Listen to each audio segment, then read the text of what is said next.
주식 투자를 시작할 때 나보다 먼저 경험한 사람들이 이익을 봤다는 이야기를 듣고 혹시 나도 하는 마음으로 시작하는 경우가 많습니다.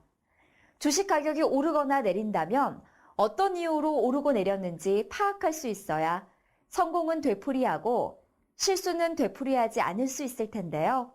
오늘 이 시간에는 주식에 관련한 전반적인 개념들을 짚어보고 주식 가격에는 어떤 요인들이 영향을 미치는지 이해하고 공감해보는 시간을 가져보겠습니다.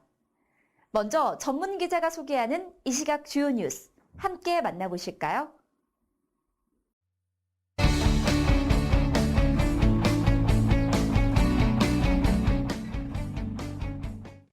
(9,500원에) 샀던 주식이 (6천만 원으로 오른다면 어떤 기분일까요? 여기 한 부부의 이야기를 들어보시죠. 짐 정리를 하던 부인은 오래된 봉투 하나를 발견했습니다. 봉투 안에는 한문으로 태평양 주권이라고 쓰여 있었고 부인은 의아한 마음에 남편에게 물었습니다. 여보, 이게 뭐예요? 아, 이거 내가 35년 전에 입사했을 때 기념으로 산 거야. 19줄 샀는데 주당 500원이었으니까 모두 9,500원이었지. 남편의 말을 들은 부인은 얼마 전 예탁결제원에서 온 안내문이 떠올랐습니다. 안내문에는 35년 전에 산 주식 19주가 매년 무상증자와 회사 분할을 통해 35주로 늘어나 총 54주가 되어 있으니 찾아가라는 내용이었습니다. 나는 내일 출근해야 되니까 당신이 예탁 결제원에 가서 찾아와. 다음날 예탁결제원에 방문한 부인은 아모레퍼시픽 41주와 아모레쥐 13주를 교부받았습니다. 부인은 주식의 시세가 궁금했던 터라 증권사를 방문하였습니다. 무상증자와 회사 분할을 통해서 54주로 늘어났다고 하던데 지금 시세가 얼마나 나가나요? 증권사 직원이 말해준 시세를 듣고 부인은 깜짝 놀랍니다. 태평양 주식은 현재 아모레지와 아모레퍼시픽으로 분할되어 상장되어 있습니다. 현재 아모레지는 주당 46만 8,500원이고요. 아모레퍼시픽은 주당 129만 6천원입니다. 35년 전 9,500원에 샀던 주식은 35년이 지난 후 6천만 원 가까이 되어 있었습니다. 35년 전에 산 19주가 무상증자와 회사 분할을 통해서 54주로 늘어났다고 합니다. 그리고 500원이었던 주당 가격은 46만 8천원과 129만 6천원으로 크게 올랐는데요. 실제 태평양은 무상증자를 통해 주주들이 가진 지분에 비례해서 회사 잉여금을 나눠주었고 아모레퍼시픽과 아모레지로 분할하면서 일정 비율대로 그 주식을 주주들이 나눠 가졌습니다. 이런 과정을 통해 앞서 보신 부부는 9,500원에 산 주식이 6천만 원 가까이 크게 올라 수익을 얻을 수 있었습니다. 이와 같이 주식 가격은 다양한 요인에 의해 영향을 받아 오를 수도 있고 또 내릴 수도 있습니다. 자세한 설명은 이슈인사에 대해서 계속됩니다. 네, 무상증자와 회사 분할에 대한 간단한 설명 들어보았는데요. 이해가 되셨나요? 아마도 아직은 확실한 개념이 잡히지 않으실 겁니다. 이렇게 주식에 관련된 용어들은 많이 듣기는 했지만 이를 통해 해당 회사는 어떤 변화가 있고 내가 투자한 주식에는 어떤 영향을 미칠 수 있는지에 대해서는 정확히 아는 경우가 흔치 않습니다. 그래서 오늘 이 시간에는 주식시장의 개념과 그 분류, 그리고 주식 가격 변화에 영향을 미치는 요인은 무엇인지 짚어보고 주식에서 배당락과 권리락이 발생하는 이유와 관련 내용에 대해 알아보겠습니다.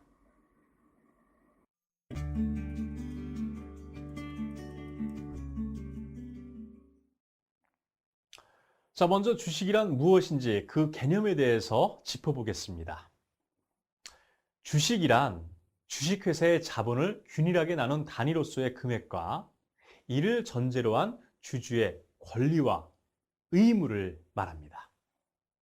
여기서 주주는 회사의 경제적 이익을 직접 받을 수 있는 권리와 주주총회 등을 통해 회사의 경영에 관여할 수 있는 권리를 동시에 가지게 됩니다.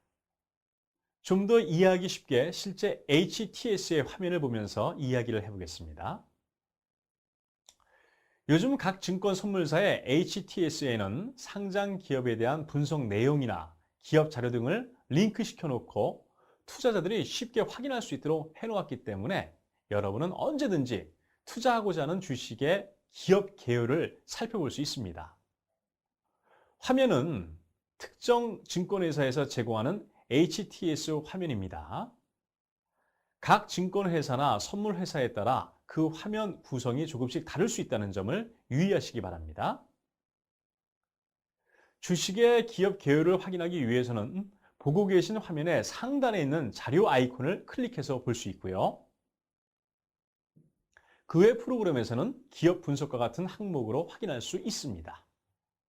해당 항목을 클릭하면 상장기업 분석 데이터 화면이 표시됩니다. 종가와 시가총액, 발행 주식수, 액면가 등을 확인할 수 있죠. 여기서 종가는 해당 일을 기준으로 장 마감 시점의 가격을 말하고요. 시가총액은 크면 클수록 회사 규모가 크다는 것으로 이해하시면 됩니다. 그리고 액면가는 기업이 주식을 발행했을 때 주당 가격이라고 보면 되지만 과거에 액면 분할이나 액면 병합을 한 적이 있다면 최초의 액면가는 다를 것입니다. 보고 계신 화면은 상장기업 분석 데이터 화면에서 함께 확인할 수 있는 주주 현황인데요. 여러분이 투자 대상 주식을 고를 때는 여기 나타난 지분 구조도 잘 살펴보아야 합니다. 예를 들어서 대주주의 지분이 지나치게 적은 기업은 경영권이 불안할 수 있습니다. 자, 이제 주식에는 어떤 종류가 있는지 알아볼까요? 주식은 보통주, 우선주, 후배주, 혼합주, 상환주식, 전환주식의 6가지가 있습니다. 우리가 주식시장에서 주로 거래하는 보통주와 우선주 중심으로 살펴보면 보통주는 표준이 되는 주식으로 우리가 일반적으로 말하는 주식을 의미합니다. 우선주는 보통주보다 이익, 즉 이자 배당과 자녀재산 분배에 있어서 우선적으로 받을 수 있는 권리가 인정된 주식을 말합니다. 예를 들면 여러분이 주식을 거래하실 때 종목명에 우자가 붙은 현대차우라고 적힌 것은 우선주이며 우자가 없이 현대차라고 적힌 종목은 보통주가 됩니다. 자, 이번엔 주식시장이 어떻게 분류되는지 알아보겠습니다. 주식시장은 크게 장내 시장과 장외 시장으로 구분됩니다. 장내 시장은 정해진 시간과 규칙하에 집중된 주문으로 거래되는 구체적, 조직적인 시장이고요. 장외 시장은 고객과 증권회사, 증권회사끼리 또는 고객끼리 개별적으로 접촉해 거래가 되는 비조직적, 추상적인 시장입니다. 좀 더 자세히 살펴보면 장내 시장에는 유가증권 시장과 코스닥 시장이 있고요. 장외 시장은 유가증권 시장과 코스닥 시장 밖에서 거래하는 시장 전체를 장외 시장의 종류로 봅니다. 따라서 장외 시장은 거래 장소가 특별히 없고 장내 시장은 정해진 시장 내로 한정됩니다. 또한 장내 시장은 경쟁을 통해 거래 조건을 결정하는 경쟁 매매 방식이고 장외 시장은 매수와 매도자가 적합한 상대를 구해서 개별 계약을 통해 거래하는 상대 매매 방식을 취하고 있습니다. 따라서 경쟁 매매 방식을 취하는 장내 시장은 동일 시점에 동일 종목 가격은 하나밖에 존재하지 않지만 장외 시장은 개별 계약을 통한 상대 매매 방식이므로 동일 종목이 동일 시점에 거래되는 경우에도 둘 이상의 복수 가격이 형성될 수 있습니다. 또한 장내 시장은 상장 증권만 거래하지만 장외 시장은 비상장 증권은 물론 일정한 조건을 가진 상장 증권까지 거래가 가능합니다. 계속해서 장내 시장의 유가증권 시장과 코스닥 시장에 관해서 좀 더 자세히 알아보겠습니다. 처음 우리나라 장내 시장에는 유가증권 시장만 있었습니다. 그런데 경제 규모가 커지게 되면서 유가증권 시장에 참여할 정도는 아니지만 성장 가능성이 큰 기업들이 자금을 조달할 수 있는 시장을 필요로 하게 되었는데요. 이러한 요구에 대응해서 1997년 유망 중소기업과 벤처 기업을 육성하기 위한 목적으로 설립된 시장이 바로 코스닥 시장입니다. 그래서 유가증권 시장과 코스닥 시장에서 거래되는 것은 주식으로 같지만 유가증권 시장에는 규모가 크고 경영 실적이 비교적 안정적이며 역사가 오래된 기업이 발행한 주식들이 상장되어 있습니다.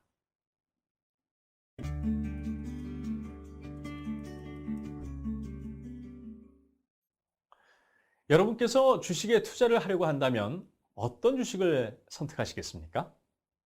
물론 가격이 꾸준하게 오른다고 예상되는 주식일 텐데요. 그렇다면 주식의 가격은 언제 오르고 언제 내릴지 어떻게 예상할 수 있을까요?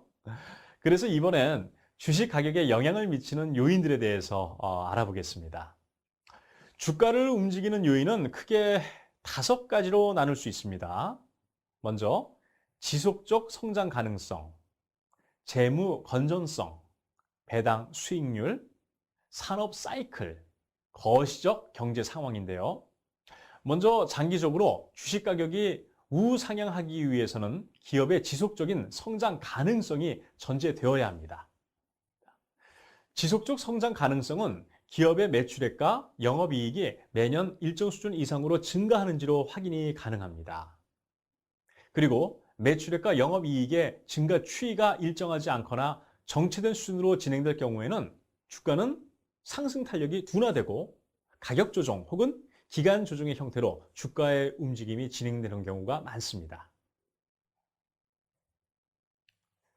화면의 표는 HTS에서 제공되는 삼성전자의 상장기업 분석 내용 중 일부를 발췌한 것입니다.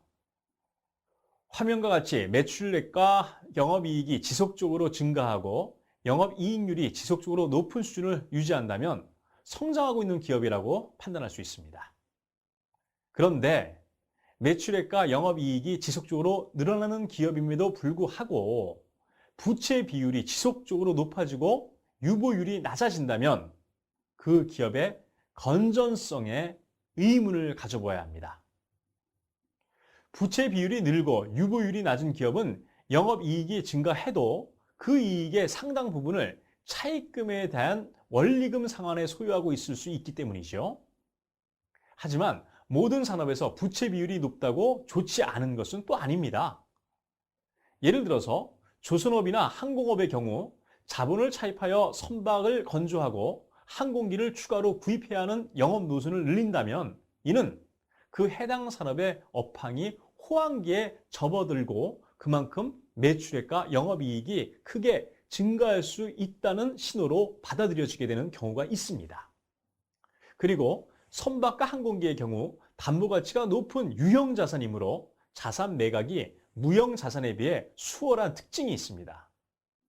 이러한 내용은 일반적인 경우에 해당되기 때문에 투자 대상 기업과 산업의 복합적인 상황에 따라 달라질 수 있습니다. 따라서 투자자의 종합적인 판단이 필요한 부분이 되겠죠. 다음으로 배당 수익률의 높고 낮음도 주식 가격의 결정에 영향을 미치게 됩니다. 예를 들면 A라는 전통적인 고배당 주식이 있다고 가정을 해보겠습니다. 여러분께서 3만 원의 A 주식을 매수했다면 매년 2,000원에서 3,000원 사이의 배당이 예상된다고 했을 때 10년 그리고 또는 10년에서 15년이 지나면 여러분들은 배당만으로 여러분의 투자금을 전부 회수할 수 있게 됩니다. 하지만 3만 원에 매수한 주식이 매년 500원에서 1,000원 사이를 배당한다고 가정하면 여러분들의 투자 자금을 회수하는 기간은 30년에서 60년으로 급격히 늘어나게 됩니다. 때문에 보통 연말에 가까워지고 고배당 성향의 주식 가격이 상승세를 타기도 하죠. 그럼 다음으로 산업 사이클은 주식 가격에 어떤 방식으로 영향을 미치는지 한번 가상으로 예시를 만들어서 알아보겠습니다. 우선 전제를 달면 한 나라의 국민이 1천만 명이고 그 1천만 명의 국민에게는 P라는 상품이 1인당 1개만 필요하며 그 이상은 필요가 없습니다. A사와 B사는 2년간 연구개발 끝에 P 상품의 상용화에 성공을 했고 이것을 팔기 시작했습니다. 소비자들은 너도나도 P 상품을 사기 시작했고 두 회사 모두 매출액과 영업이익이 지속적으로 증가했습니다. 때마침 상장되어 있던 A사의 주가는 5,000원에서 15,000원까지, B사의 주가는 1만 원에서 시작해 3만 원까지 상승했습니다. 그런데 4년이 지나자 해당 국가의 900만 명의 국민은 모두 이 P라는 상품을 1인당 1개씩 가지게 되었고 점차 신규 생산 주문은 감소하기 시작했습니다. P 상품의 성공에 도취해 있던 A사와 B사는 더 이상 신제품을 개발하지 않고 있었고 점차 매출액과 영업이익이 줄어들기 시작했습니다. 결국 A사와 B사의 주가는 점점 하락하게 되고 다시 각각 5,000원과 1만 원까지 하락했고 상당 기간 동안 주가는 움직이지 않게 되었습니다. 자, 방금 말씀드린 사례는 가상이지만 산업 내에 사이클이 존재한다는 것을 말해주고 있는 거죠. A사와 B사가 제품을 출시한 시기가 성장기고 이 기간 동안에는 주가가 상승하는 경향이 높습니다. 그러나 시장의 수요가 상당히 충족되고 나면 신제품 개발이나 출시가 없는 한 성숙기로 진입하기 시작하는데요. 이때부터는 주가의 상승 탄력이 둔화되기 시작합니다. 바로 이때 해당 기업이나 산업이 새로운 성장 동력을 창출하지 못하면 신체기로 진입하게 되는 거죠. 그리고 이는 주가 하락의 시발점이 될 수 있습니다. 따라서 여러분께서는 투자를 판단할 때는 투자 대상 기업의 산업이나 기업의 사이클이 어떤 국면인지를 파악하는 게 아주 중요합니다. 또한 최근 몇 년 전부터 주식시장은 국내 경제 상황보다는 글로벌 이슈에 더 민감하게 변동하는 경향이 있습니다. 이는 이미 전 세계의 글로벌화가 상당히 진행되었다는 것을 뜻하는 거죠. 우리 주식시장이 더 이상 폐쇄된 시장이 아닌 개방된 경쟁시장이 되었음을 의미하는 거기도 합니다.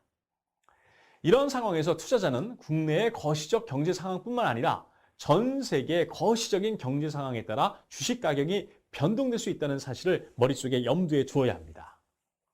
대표적인 예로 2008년 금융위기로 인해 우리나라 종합주가지수가 2085포인트에서 892포인트까지 아주 크게 하락했던 사례가 있습니다.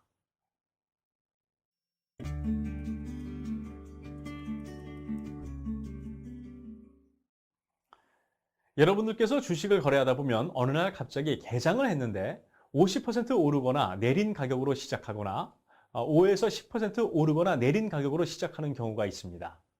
이때 여러분들이 공시나 뉴스 내용을 보면 배당락이나 권리락이 발생해서 주가가 조정되었다는 사실을 알 수 있는데요. 이번엔 배당락과 권리락이 발생하게 되는 원인과 그 내용에 관해서 이야기를 해보겠습니다. 배당락이나 권리락은 크게 배당, 증자, 분할, 병합과 같은 제도에 의해서 발생을 하게 됩니다. 이런 제도는 해당 주식의 상장 주식수가 증감하는 결과를 가져오기 때문에 기존 주주들이 보유한 주식 가격에 영향을 미치게 되죠. 예를 들면 A 기업이 상장 주식수의 10%를 유상증자를 통해 추가 발행하기로 했다면 해당 기업의 주식은 정해진 날짜에 권리락이 발생하게 되며 주가가 10% 할인된 가격에 거래를 개시하게 됩니다. 이는 늘어난 주식수에 대한 희석 가치를 주가에 반영하는 것이죠. 이러한 권리락은 기존에 상장되어 있던 주식에 부여된 신주 인수권 또는 새로 발행되는 주식의 유무상 교부를 받을 권리가 상실된 상태를 말합니다. 거래소에서는 신주 배정 기준일 전일에 실제로 해당 종목의 권리락 조치를 취함으로써 주가가 합리적으로 형성되도록 관리하는 것입니다. 그러므로 투자자가 신주를 배정받기를 원한다면 신주 배정 기준일 이틀 전까지 권리부가 존재하는 구주를 매수해야 권리가 인정되어 신주를 인수할 권리를 가지게 되는 거지요. 즉, 10월 3일 기준으로 유상증자를 시행하는 회사가 있다고 가정을 하면 주식은 매수 2일 후에 결제되기 때문에 10월 1일까지는 매수를 해야 10월 3일에 실제로 계좌에 주식을 보유할 수 있게 되고 유상증자에 참여할 수 있게 되는 것입니다. 이때 중요한 것은 영업일 기준으로 계산되므로 중간에 법정 공휴일이 끼어 있다면 이런 휴일의 일수는 제외되고 계산된다는 것을 염두에 두어야 하는 것입니다. 즉 10월 3일이 유상증자를 시행하는 날짜인데 10월 2일이 휴일이라고 하면 9월 30일까지 주식을 매수해야 될 것입니다. 배당락의 경우도 유상증자에서 배당으로 바뀔 뿐 그 외의 내용은 동일합니다. 자, 이제부터는 이러한 권리락과 배당락을 발생시키는 주식 관련 내용에 대해서 짚어보겠습니다. 먼저 배당이란 기업이 일정 기간 동안 영업활동을 해서 발생한 이익 중 일부를 주주들에게 나누어 주는 것을 말합니다. 배당에는 현금 배당과 주식 배당이 있는데요. 현금으로 이익을 나누어 주는 것을 현금 배당, 주식으로 이익을 나누어 주는 것은 주식 배당이라고 말합니다. 현금 배당은 기업의 입장에서 현금 유출이 발생해 재무 위험을 높일 가능성이 있고요. 주식 배당은 현금 유출이 없고 주식 증가로 인해 자본금이 늘어나서 재무구조 개선에도 도움이 되는 특징이 있습니다. 지금 보고 계신 내용은 KT가 2012년 2월 2일 현금 배당을 결정해 공시한 내용입니다.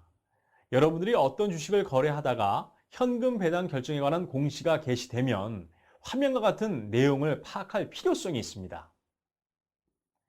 자, 한번 볼까요? KT가 한 주당 2,000원을 주주에게 현금 배당한다는 내용으로 공시 일자는 2012년 2월 2일이지만 배당 기준일은 2011년 12월 31일로 되어 있습니다. 주식을 매수하면 2일 뒤에 결제가 되는데요. 매년 공휴일을 제외한 마지막 날은 주식시장이 열리지 않으므로 2011년 12월 30일은 휴장일이 됩니다. 따라서 주식을 매수하면 2일 뒤에 결제되기 때문에 2011년 12월 27일까지 주식을 매수한 주주들이 현금 배당을 받을 수 있었습니다. 화면의 시가 배당률은 12월 27일의 종가에 5.3%를 계산해 한 주당 2,000원을 주주에게 나누어 준다는 내용이고요. 2011년 12월 27일 KT의 종가가 37,650원이었으므로 37,650원 곱하기 5.3%를 하면 2,000원이 되는 것을 알 수 있습니다. 자, 계속해서 증자란 무엇인지 알아보겠습니다. 증자는 주식을 발행하여 회사의 자본금을 증가시키는 것을 말합니다. 기업이 자금을 조달할 때 두 가지 방법을 사용할 수 있는데요. 그 첫 번째가 신주 발행을 하는 것이고 둘째가 타인으로부터 자금을 차입하는 것입니다. 여기서 신주 발행을 통해 자기 자본을 조달하는 것이 증자인데 이러한 자금 조달 목적 외에도 주주에 대한 이익 전환 및 기업의 재무 정책적 목적이 있을 수 있습니다. 이러한 증자는 유상증자와 무상증자로 구분되죠. 먼저 유상증자는 기업이 새로운 주식을 발행하여 투자자들에게 일정한 가격에 팔아 자금을 모집하는 직접 금융 방식의 자금 조달 방법입니다. 여기에는 세 가지 형태가 있는데요. 기존 주주에게 신주 인수권을 부여하여 자금을 조달하는 주주 배정, 주식 상장과 마찬가지로 일반인에게 알리고 모집하는 방법인 일반 공모, 그리고 제3자 배정은 기업의 임직원, 거래업체 등 이해 관계자들에게 신주 인수권을 주어 신주를 인수시키는 방법을 말합니다. 무상증자는 주식 자금에 납입 없이 잉여금에 있던 돈을 자본금으로 옮겨 주식을 발행하고 이것을 기존 주주들이 가진 지분의 비례에 나누어 주는 것입니다. 이렇게 되면 기업의 잉여금은 줄어들게 되지만 자본금은 늘어나게 되죠. 무상증자를 한다는 것은 그만큼 기업에 잉여금이 많다는 것으로 해석되기 때문에 시장에서는 해당 기업의 재무 구조가 건전하다는 신호로 받아들이게 되는 것이 일반적입니다. 하지만 일부 기업들은 무상증자를 투기의 목적으로 악용하는 경우가 있기 때문에 항상 무상증자가 주식 가치를 상승시키는 것은 아니라는 것을 잊지 마셔야 합니다. 자, 다음으론 분할입니다. 주식의 분할은 크게 단순 주식 분할, 물적 분할, 인적 분할과 같이 세 가지로 나누어 볼 수 있습니다. 단순 주식 분할은 자본금의 증가 없이 주식 액면을 낮추고 주식 수를 증가시키는 것을 말하고, 분할 회사, 즉 기존 회사가 새로 만들어진 회사의 주식을 소유하게 되는 것을 물적 분할이라고 합니다. 이렇게 물적 분할된 기업의 주주권과 경영권은 기존 회사가 가지게 되죠. 또 기존 회사의 주주들이 새로 만들어진 회사의 주식을 일정 비율대로 나누어 가지는 것을 인적 분할이라고 합니다. 이러한 주식 분할은 주주 평등의 원칙에서 주식 전부에 대해 동일한 비율로 해야 합니다. 그 비율은 한 주를 두 주로 분할하는 것과 같은 정수배로 해야 하며, 두 주를 세 주로 분할하는 것과 같은 단주 분할은 허용되지 않습니다. 앞서 사례에서 보았던 태평양 주식의 경우 인적 분할을 통해 2006년 6월 29일부로 기존 주주는 아모레퍼시픽 화장품 부문과 태평양 지주회사 부문으로 분할되어 상장되었습니다. 당시 분할 상장 비율은 태평양 37.9%, 아모레퍼시픽 62.1%의 비율로 분할되어 상장된 사례이죠. 마지막으로 병합은 기 발행된 여러 개의 주식을 합쳐 그보다 소수의 주식으로 하는 것을 말합니다. 주식의 수를 늘리는 주식 분할과는 반대로 원래의 지분을 보다 적은 주식수로 표시되는 것일 뿐 손실은 없습니다. 하지만 병합으로 인해 한 주 미만의 주식이 발생하여 그만큼의 권리를 잃게 되는 경우는 있다는 점 기억해 두시고요. 주식을 병합할 예정인 회사는 해야 할 일이 있습니다. 3개월 이상의 기간을 정해 주식 병합을 한다는 것과 그 기간 내에 주권을 회사에 제공할 것을 공고해야 하고, 주주 명부에 기재된 주주와 질권자에 대해서는 개별적으로 통지를 해야 합니다. 자, 지금까지 주식시장의 개념과 분류, 주식 가격에 영향을 미치는 요인, 배당락과 권리락에 대해 이야기를 해보았고요. 관련된 내용을 짚어보았습니다. 주식의 기초는 개념을 정리하는 데 있다는 점 명심하시고요. 다시 한번 꼭 머릿속에 숙지하시기 바랍니다. 이제 주식에 대한 개념이 잡히셨나요? 오늘 내용을 다시 한번 정리해보면서 이 시간을 마무리하겠습니다. 주식이란 주식회사의 자본을 균일하게 나눈 단위로서 금액과 이를 전제로 한 주주의 권리, 의무를 의미합니다. 주식시장은 장내시장과 장외시장으로 구분되며, 우리나라의 장내시장에는 유가증권시장과 코스닥 시장이 있습니다. 주식을 투자할 때는 해당 기업의 지속적 성장 가능성, 재무 건전성, 배당 수익률, 사업 사이클의 위치, 거시적 경제 상황 등을 면밀히 살펴보고 신중하게 투자를 결정하는 것이 좋습니다. 배당락, 권리락이란 기업의 배당, 증자, 분할, 병합 등의 이슈로 인해 해당 주식의 상장 주식 수의 증감 등이 발생하여 기존 주주의 권익을 해칠 우려가 있는 경우, 이를 감안하여 주가에 반영시키는 것을 의미합니다. 지금까지 주식에 관한 전반적인 내용을 알아봤고요. 다음 시간에는 주식 선물과 주식 옵션에 대한 내용을 준비하여 찾아뵙겠습니다.